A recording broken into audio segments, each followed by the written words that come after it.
Bom dia a todos. Em nome do Ministério Público do Trabalho no Paraná, saúdo todos os presentes, os componentes desta mesa, em especial o doutor desembargador Douglas, que dividirá comigo as atribuições deste painel. Cumprimento a Força Sindical do Paraná, na pessoa do seu presidente, Sérgio Bútica, pela iniciativa do evento, que certamente trará contribuições para o aprofundamento do debate no tema da terceirização e outros no nosso Estado. E dizer ainda que o Ministério Público do Trabalho tem a firme disposição de colaborar com o diálogo social, seja por intermédio de debates, da promoção de eventos, da participação de eventos das entidades sindicais ou de qualquer outro ente da sociedade civil, porque o diálogo social é realmente imprescindível e indispensável ao convencimento que hoje é realmente um instrumento de mudança e de efetivação de novos paradigmas para a nossa sociedade. Aproveitar a oportunidade de cumprimentar a pessoa ilustre que está aqui, participará da palestra, o ministro José Luciano Castilho Pereira, ministro do Tribunal Superior do Trabalho, que participou da minha banca de concurso, e se eu cometer algum erro, ele também é responsável por isso. Senhoras e senhores, bom, a terceirização é um tema já bastante conhecido e tem sido, no meu entender, mal interpretada e utilizada no nosso Estado. O discurso da terceirização como técnica de administração do negócio, como desconcentração da produção que prevaleceu durante muito tempo, acabou se tornando apenas um pressuposto para algumas iniciativas que realmente merecem a atenção da sociedade civil, das entidades sindicais, para que não resultem em perda de direitos, em precarização das relações de trabalho. Nós, de fato, não temos no nosso ordenamento jurídico hoje uma lei que disciplina as terceirizações, de modo geral, embora existam alguns diplomas legislativos que tratam da terceirização de forma especial. Nós temos a lei do estágio, que disciplina uma forma de contratação de terceiros. Nós temos a lei do trabalho avulso, que disciplina a contratação de pessoas por intermédio de operadores portuários nos portos organizados, ou mesmo a nova lei 12.023, que trata da movimentação de mercadorias e autoriza a contratação de pessoas para a movimentação de mercadorias em algumas atividades que a própria lei especifica, independente da natureza da atividade dessas empresas. Temos a lei do trabalho temporário, que, de certa forma, institucionaliza a intermediação de mão de obra para casos específicos, que a lei trata, em hipótese de acréscimo extraordinário de serviço e substituição eventual de mão de obra, e também a lei 7.102, agora alterada pela 8863, que trata da vigilância e transporte de valores. Mas talvez o grande paradigma hoje para disciplinar as terceirizações ainda seja o enunciado 331 do Tribunal Superior do Trabalho, que, de certa forma, lança pressupostos bastante interessantes e pertinentes com a nossa legislação da consolidação das leis de trabalho. O enunciado basicamente diz, no seu inciso 1º, que, como regra, a intermediação de mão de obra, ou seja, colocar alguém, locar a força de trabalho a terceiros é ilegal. E aí, com fundamento no artigo 2º e 3º da CLT, que conceitua o que é empregado e empregador, exceto na hipótese de trabalho temporário. No seu inciso 2º, diz que não forma vínculo de emprego com a administração pública, em hipótese de terceirização ou contratação irregular, de serviços em função da regra constitucional do concurso público, ou seja, alguém só pode ter vínculo com a administração direta ou indireta mediante concurso. O inciso 3º aprofunda a questão ao dizer que, em princípio, a terceirização não é admitida, exceto para serviços especializados e em atividades meio, ou seja, aquelas que não sejam indispensáveis, essenciais ao desenvolvimento do objeto social de uma empresa. E que sejam ainda executadas sem o requisito principal da relação de emprego, que é a subordinação. No seu inciso 4, trata da questão da responsabilidade subsidiária, ou seja, a jurisprudência trabalhista construiu o entendimento de que o tomador de serviços responde subsidiariamente, ou seja, se o terceirizado não pagar, paga quem o contratou, por não fiscalizar, por não acompanhar a quitação dos direitos trabalhistas, evidentemente, no período em que houve a contratação do terceirizado, a empresa principal participou do processo, ou seja, por consequência, se teve oportunidade de se defender e exercer todo o contraditório, o direito de defesa. E, por fim, no inciso 5º, nós temos a questão da administração pública, que hoje realmente, em função do novo posicionamento do Supremo, traz preocupação, porque, de certa forma, a responsabilidade subsidiária da administração pública ficou condicionada à demonstração nos autos de que a entidade pública não fiscalizou, não adimpliu corretamente os deveres da lei de licitação para que haja responsabilização. Do contrário, a administração contrata e não terá a responsabilidade subsidiária. Esse é um panorama geral, o doutor Douglas certamente aprofundará essas questões aí do ponto de vista doutrinário, mas a minha manifestação eu gostaria de centrar, primeiro, na questão dos projetos de lei que tramitam no Congresso Nacional, algumas ponderações, e, em especial, por ser um tema que envolve uma meta institucional do Ministério Público do Trabalho, a nova lei das cooperativas, ou seja, recentemente foi promulgada a Lei 12.690, que regulamentou o cooperativismo de trabalho e que, ao nosso juízo, traz algumas situações que mereçam consideração do movimento sindical e da sociedade civil para melhor esclarecimento e correta aplicação da lei. Sobre os projetos de lei, embora o professor meu já disse, ou seja, nunca fundamente nada com projeto de lei. Projeto de lei é uma coisa que entra de um jeito e quando sai não se sabe realmente o resultado do que existe. Mas nós temos, basicamente, 3 projetos de lei que tratam da terceirização de serviços e objetivam, mais precisamente, regulamentá-lo. O primeiro deles é o projeto do deputado Sandro Mabel, e que trata a terceirização de forma ampla. E, em 3 pontos, gera situações que merecem a atenção dos senhores. Primeiro, nesse projeto não há previsão ou discussão sobre a terceirização em atividade fim ou meio. Admite-se toda e qualquer terceirização. Admite-se mais. Admite-se, inclusive, a quarteirização dos serviços, ou seja, que essa terceirizada possa ainda repassar os serviços a uma outra empresa. Não trata da responsabilidade solidária e também não trata da questão do enquadramento sindical e, por consequência, da aplicação das normas coletivas. E ainda, no nosso sentir, permite que toda e qualquer empresa possa ser constituída para o fim exclusivo de locar mão de obras a terceiros.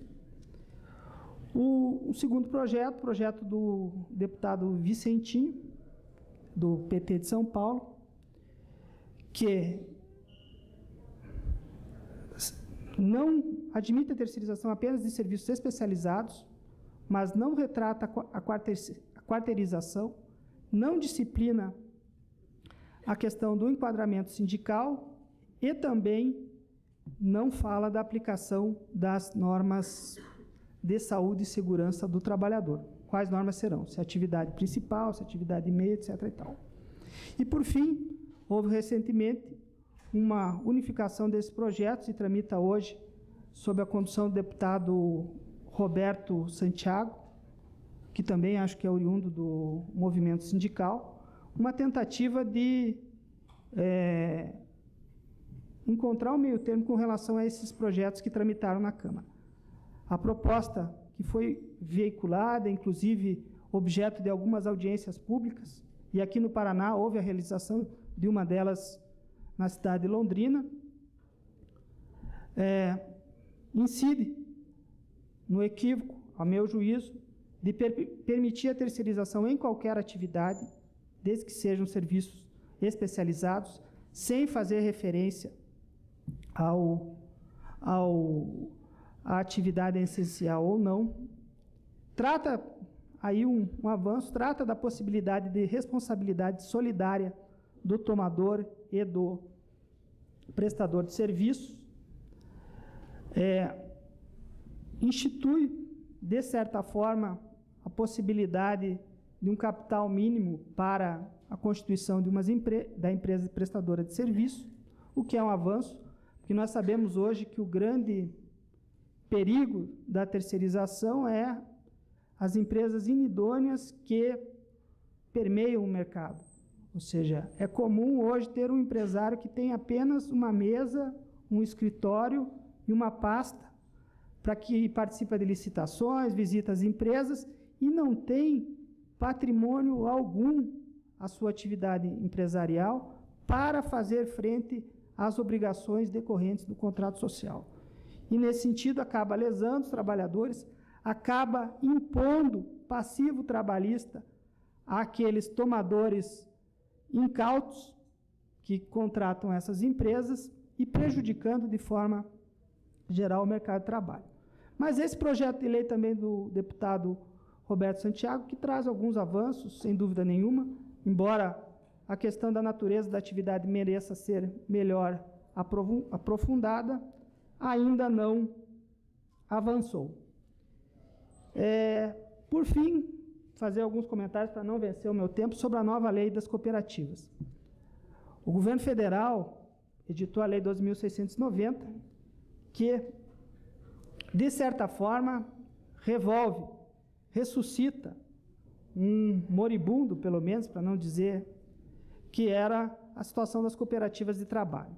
A lei 12.690 criou ou institucionalizou duas formas de cooperativas: cooperativas de produção e cooperativas de prestação de serviços. Disse que as cooperativas de produção são aquelas destinadas à produção de bens, em que os cooperados detêm os meios de produção. E as cooperativas prestadoras de serviço são aquelas em que são constituídas para executar determinada atividade a terceiros. Embora a lei não diga que as cooperativas de prestação de serviço também devam deter os meios de produção, ou seja, não se prestar alocação de mão de obra, no artigo 5º há uma vedação expressa, que cooperativa de prestação de serviços não poderá servir à intermediação de mão de obra subordinada. Ou seja, se alguém constituir uma cooperativa com a finalidade de locar serviços a terceiros e não produzir um bem ou um serviço, incide numa ilegalidade.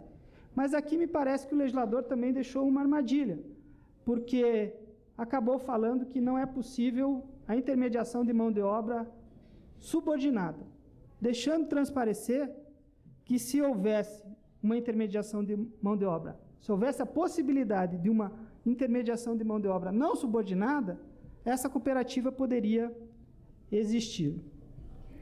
Bom, a nova lei também cria um trabalhador sui generis, que é o chamado cooperado prestador de serviço. Ou seja, cooperado que tem os mesmos ou direitos equivalentes ao trabalhador subordinado ou empregado, mas é regido por outros princípios, o que é uma interpretação equivocada dos princípios do cooperativismo. Ou seja, o cooperativismo nunca foi criado em lugar algum para instituir adicional de insalubridade, vale transporte, piso convencional para os seus associados. A nossa lei criou isso. Ou seja, criou um trabalhador que não é empregado, que não tem vínculo com uma categoria preponderante, mas que tem os seus mesmos direitos. E isso, para o movimento sindical, é uma situação que deverá ser analisada com bastante cuidado, porque o trabalhador cooperado não é representado pela categoria preponderante ou majoritária, mas sim pela representação do próprio cooperativismo. Acrescentar que, pelo menos, a lei buscou ressalvar alguns aspectos e andou bem no sentido de proibir a precarização dos direitos, ou seja, instituir como um dos princípios dessa nova lei a proibição à precarização e impor a essas cooperativas que intermediem mão de obra, que coloquem terceiros a serviços de outrem, penalidades pelo descumprimento dos princípios da lei. Por fim, agradecer a oportunidade de dialogar com os senhores, dizer da nossa disposição de permanecer no debate e que o tema da terceirização realmente necessita de uma regulamentação legal, mas a sua regulamentação deve ser analisada sob todos os seus efeitos à exaustão, sob pena de criarmos hipóteses de precarização das condições de trabalho, de diminuição das garantias de proteção de saúde e segurança e prejuízos à classe trabalhadora e a todo o direito do trabalho. Obrigado pela oportunidade e agradeço a paciência dos senhores.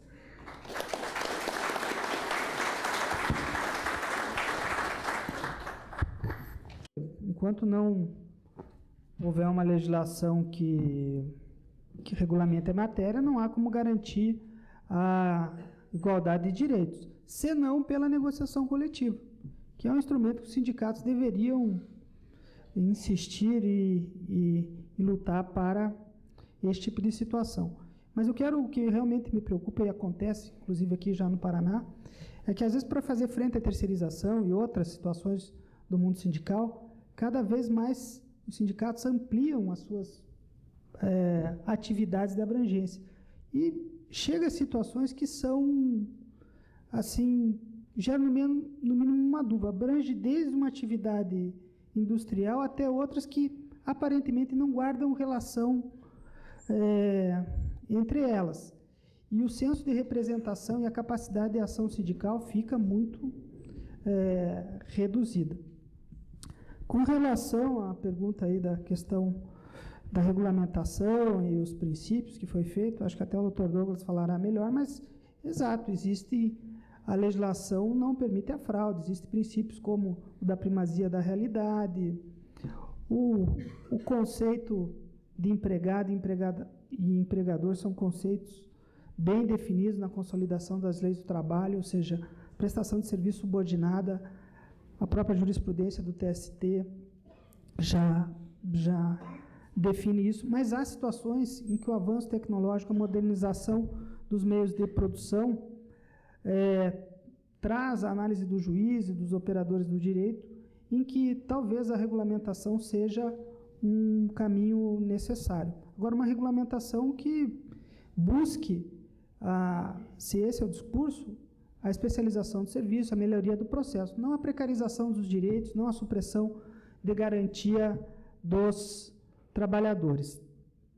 Quanto à Lei 12.690, deste final do mês de julho, olha, eu sinceramente, a lei tem alguns pontos de conflito, mas o que eu acho que vai matar a lei é que Não existe cooperativa de trabalho que não preste serviços com uma margem de taxa de administração de 20% e 30%.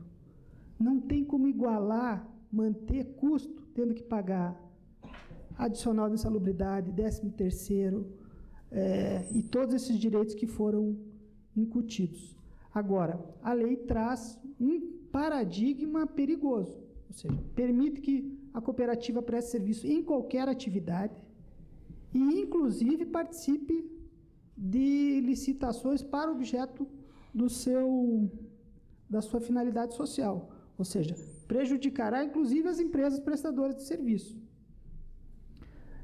E acredito que chegará o momento em que o poder público terá que dar o exemplo, a União, os estados, no sentido de dar um freio ou exigir a igualdade de direitos entre terceirizados e prestadores de serviço com vínculo direto, porque também no âmbito da administração pública é que ocorrem os maiores absurdos, porque em função da lei de licitação, às vezes a empresa não tem idoneidade nenhuma e consegue entrar numa licitação, vencer um contrato, e o gestor fica de mão amarrada, tendo que encontrar alternativas para que o contrato seja executado da melhor forma e não prejudique os trabalhadores.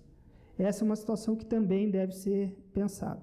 E sobre as terceirizações aqui no Paraná, realmente há inúmeras situações. Mas eu lembro que existe uma lei estadual que foi feita no final do governo passado, lá, proibindo a questão da dispensa coletiva em caso de empresas que recebam incentivos fiscais, e que a Constituição Estadual exige, a Constituição do Estado do Paraná, exige para o recebimento de vantagens o cumprimento do valor social do trabalho e da legislação trabalhista. Então, há muita situação que poderia ser trabalhada. E com relação às dispensas que foi falado, também hoje existe um entendimento predominante que toda dispensa coletiva deve se submeter a uma negociação coletiva prévia. Acho que eram essas considerações aqui, não quero tomar muito. Sobre as questões de atividade fim, interdito, já foram abordadas pelo Dr. Douglas, apenas fazer uma referência sobre a questão da saúde, do transporte, é que a administração pública, alguns serviços, na verdade, embora transfira a terceiros, não é uma situação diferente da empresa privada.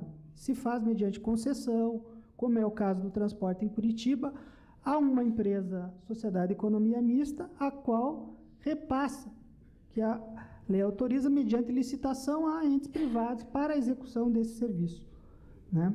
Isso não quer dizer que essa situação esteja, a princípio, irregular, porque a empresa, a gestora desse contrato, fiscaliza a execução não do trabalho, propriamente dito, do motorista, do cobrador, mas o fornecimento do serviço público de transporte. Embora haja situações que, inclusive, já foram levadas ao conhecimento do Poder Judiciário, como o fato da UBS penalizar o trabalhador por infrações de trânsito, quando, na verdade, não tem autoridade para isso. As questões das condições de trabalho estão sendo objeto de discussão, mas encontramos dificuldades de natureza contratual, porque o projeto das estações tubo pertence a um profissional, a um grupo de profissionais, e depende de sua autorização para ser alterado, mas nada que uma decisão judicial não possa impor esse tipo de obrigação.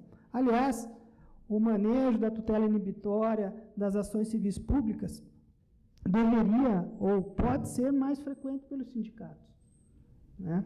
Acho que é algo a acrescentar, porque as condições se transformam de tal forma, né, que o sindicato, às vezes, detém mais conhecimento de causa que o próprio Ministério Público, né, e pode exercer esse tipo de ação com mais eficiência. por fim, a questão, bom, sobre a atividade fim já foi falado, é realmente isso, embora seja um conceito impreciso, tem que buscar a questão do contrato social, e eu digo mais, na verdade, para você conseguir uma ação civil pública, um provimento hoje que transita em julgado, porque às vezes você consegue uma decisão em primeira instância, que pode ser reformada ou mantida em segundo grau e até na instância extraordinária. Tem que buscar a questão da atividade fim, ressaltar a questão do que o serviço não é especializado e, se possível, provar que tem fraude, que tem prejuízo ao trabalhador. Senão, é muito difícil você conseguir que prevaleça hoje uma ação inibitória com relação ao tema de terceirização. Como foi dito, as instituições são plurais. Esse é um tema que realmente causa muita dúvida entre as pessoas, porque é o discurso da criação de emprego, da ampliação dos benefícios sociais, e por aí vai, né?